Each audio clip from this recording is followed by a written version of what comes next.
We are living in amazing times, where technology has reached a level that our grandparents couldn't even dream of back in their young years. We can talk with people located at the other part of the world in just seconds through these small, smart devices that everybody uses on a daily basis.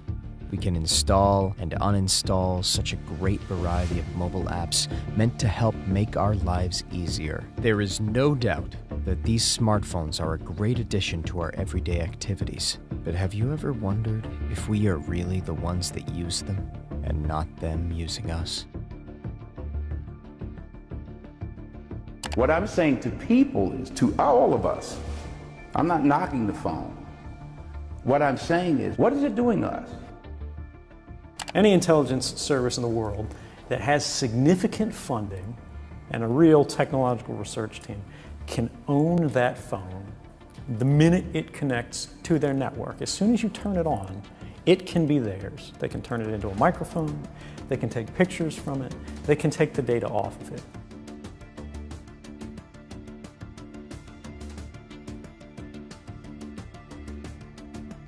We are living through times where surveillance practices have become extremely unethical. No matter if you turn it off, no matter if you put it on airplane mode, it seems that your smartphone continues to work as if still being on, recording every movement that you make. Once you start using a smartphone, you become a part of this surveillance game.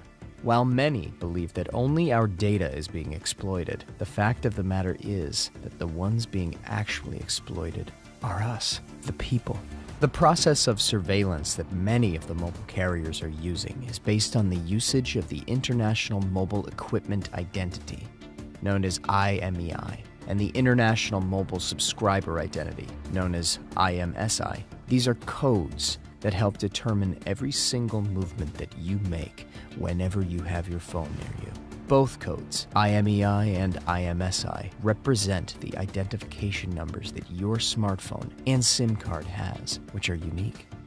The strategies they are using are very much encouraged by the fact that nowadays, people are more willing to use a mobile phone rather than a laptop or a desktop. And it makes sense. The smaller the screen, the easier and more comfortable to use wherever you are. Considering the fact that your phone is constantly connected to the nearest cellular tower, every time you use it, your whole activity is being recorded through the radio frequencies sent to that particular cellular tower. One might think that this happens only when the smartphone is on. Things are actually more complex than that. As radio frequency emissions are invisible, you can't see that your device, while being off, is still working, meaning that it keeps on sending data about your location and activity to cellular towers through the unique identification numbers we mentioned earlier, IMEI and IMSI. So this means that whenever you're carrying your phone with you, a record is being made about your presence in a certain location at a certain time that is used by companies to create their bulk collections of data. In other words, this is how mass surveillance takes place, collecting data in advance with the hope that it might become useful in the future. Now, is there something you can do to stop this?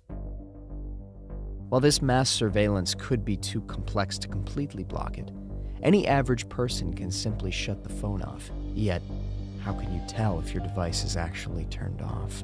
You might just take out its battery, but can you do this with the current models of smartphones, since most of these devices come with a non-removable battery? Another approach to the issue could be to make the effort to try and diminish as much as possible the damage that this mass surveillance could cause you.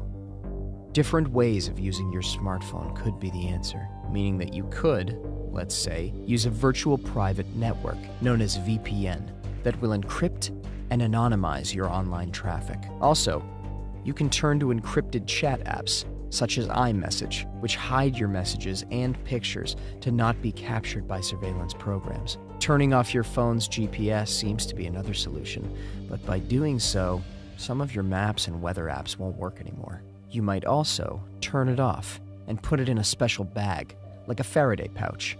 But this will completely block cell signals, and you won't be able to give or receive calls. We need to understand that there is an industry nowadays that has a main purpose of keeping the process of all the data being collected invisible. This means that you have no idea what the apps you're downloading on your phone are actually doing with the personal information that they require once you're setting up an account. You do have the option of checking or unchecking the box where it says that you agree with their terms and services. But what if you don't agree? Simple. You cannot set up the account you need, whether we're talking about Facebook or any other mobile app. So it's this conditioning that smartphone users have to succumb to in order to have access to certain online services that are becoming more and more useful in these times we're living in. When you sign up for Facebook, you sign up for terms of service. Are you familiar with that? Yes. Okay. It says, the terms govern your use of Facebook and the products, features, apps, services, technology, software we offer, Facebook's products or products, except where we expressly state that separate terms and not these apply.